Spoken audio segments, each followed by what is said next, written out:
Today is Sunday, January 5th, 2020, and this is Flashpoint. Hi, welcome to Flashpoint. As we come to you with our first Flashpoint broadcast of 2020, I hope your new year is off to a good start. We are, of course, now officially into the new election year, one that is seen far and wide as having enormous implications for the future of the country. A little later on, we're going to dig into not only the politics of the year ahead, but we'll wonder at whether there's a better way. Detroiter is the publication from the Detroit Regional Chamber, and their recent issue poses a number of such questions. Questions like, should primaries be open to all voters regardless of their party affiliation? Should we think about what's known as ranked choice voting? Are there ways to connect voters in a more vital way to the process? We're going to ponder those questions coming up a little later on. But up first, I want to dig into that green ooze that has been leaking onto I-696, apparently since at least 2016. I don't really want to dig into it. I don't want to touch it. It turns out it's hexavalent chromium. If you ever saw the film Aaron Brockovich with Julia Roberts, you already know hexavalent chromium is vile and dangerous stuff. And it's one of several glaring worries that we've had lately, like whether radioactive material was leaching into the Detroit River, or what happens if Canada starts stockpiling its radioactive waste along the Lake Huron shoreline. Do we have any idea right now what's in the water or in the dirt or the roads or the air? Macomb County Public Works Commissioner Candace Miller has been hopping mad about that green ooze, which she feels is destined for Lake St. Clair. She's up first today on Flashpoint.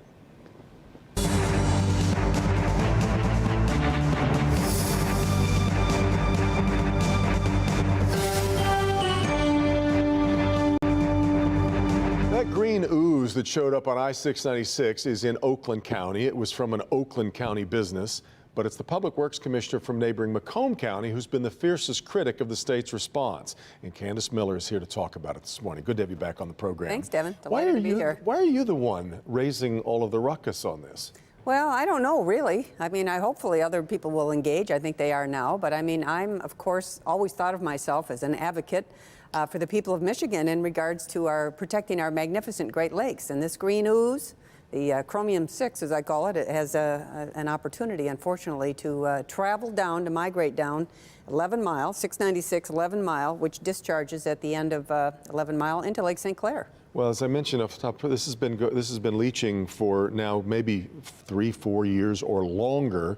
The Department of Environment, Great Lakes and Energy, which is sort of the replacement now for the MEDQ, they are saying that there is no danger of it reaching Lake St. Clair. Why don't you believe their take on that?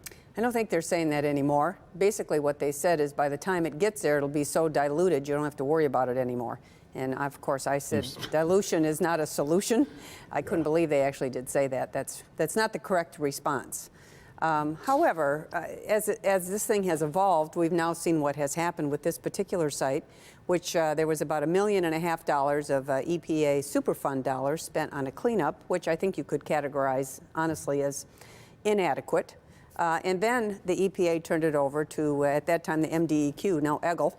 And they said, you know, it's up to the state. And the state, as early as this spring, so it's been through 2 administrations. Yeah. So I'm not trying to point a finger here, but this is what's happened. The same people are still in the bureaucracy there. And they said they didn't really think that there was a danger of this migrating off-site. And so they told the EPA they didn't need any more Superfund monies.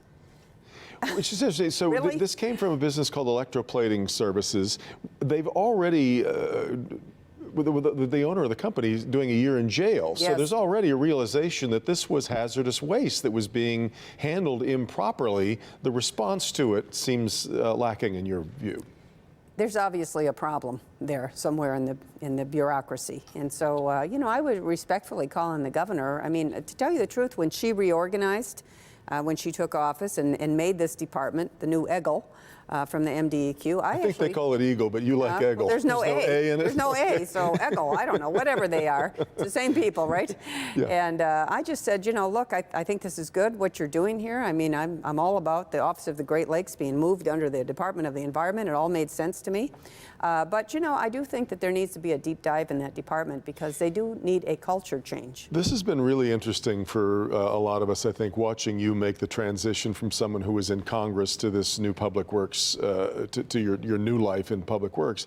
And I think a lot of people thought that maybe you thought you were sort of retiring to an easier life. It's been insane from the sinkhole right on through, and now you find all of these, because so much of Macomb County is on the shoreline, you find all of these issues that are popping up right now that go to the very heart of Michigan's greatest resource, which is its fresh water.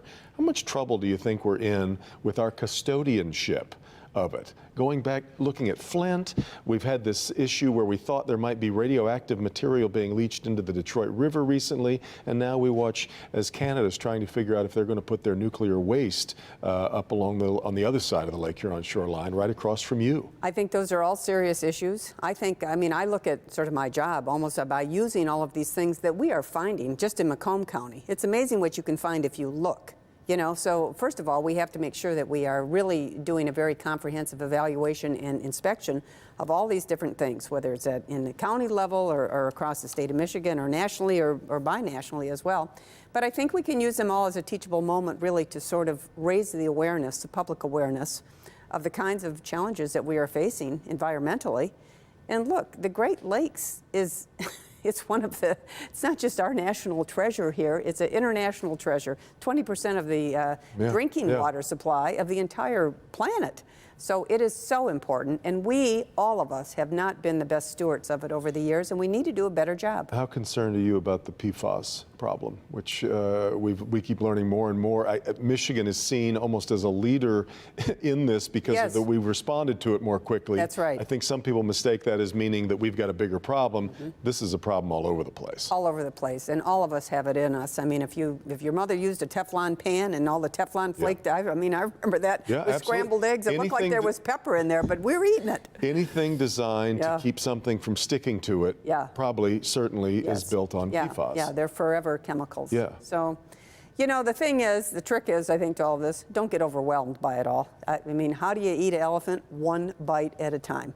So, that's been my approach to this job and other jobs that I've had. You have to look and think about an issue, and then you just keep working it, right? You just keep working it, because now we're talking about the green ooze, but we have a number of different things that we've been dealing with in Macomb County. I have one of the largest gas stations in the state of Michigan where we found a whole bunch of diesel that was leaking. It looked like the Beverly Hillbillies bubbling up from the bottom of our drains, coming out the banks. And we are now undertaking a multi-million-dollar project to excavate all of this. And we found where it all was coming from. So, it's just one this thing is at a just time. a problem that you're lucky enough to see. Because how many problems are out there that look? But how many problems are out there that we can't see? Yeah, no, that's right. Especially in the post-industrial world, where there's so much of the stuff that was there for years. That's true, and it's everywhere. And then, whether it's in the city of Detroit or Philadelphia or New York or whatever, the old industrial cities have all kinds of issues. It just was a different time, and nobody really thought about it. But now we're thinking about it. We need to look. Think about it smartly and look for some of these things and then address them as best that we can. Lastly, we've watched the Michigan congressional delegation with its fight with the White House over funding for Great Lakes restoration money, and it's been a real struggle. Yeah, but I don't think it will be anymore. And you notice this last budgetary cycle that not only did the president's budget call for the money for the GLRI, as we call it, there was actually a plus up. So I think there's been recognition that it's very important, and that is certainly a bipartisan issue, not just here in Michigan, but all of the congressional delegations in the 8 Great Lakes states, whether they're Democrats, Republicans, Independents, everybody is on that. So that's very important. While I've got you here, the next segment, we're going to start talking about ways to change, if there are things that we should be doing about changing our elections. You're the former Secretary of State. Give me just a quick thought on if there were things that you think that we should do to really change, to create a better system so that voters feel that they're more a part of it, more engaged, and that their views are being represented more fairly. Is there anything off the top of your head that you think would help? Well, I used to do everything I could to get the younger people to engage and to vote. And no matter what we did, it's just something. They typically don't turn out right in numbers.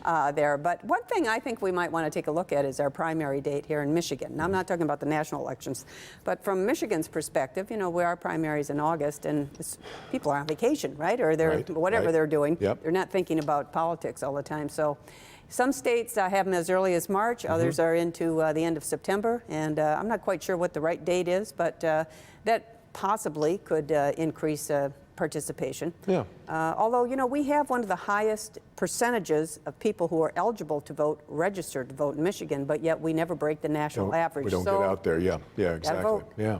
We'll bring that up among other things here in the next segment. Thanks very much for being here, Candace. Really appreciate it. We come back, we'll talk more about is there a better way forward as we begin our headlong ascent into a new election year. This is Flashpoint, our local 4.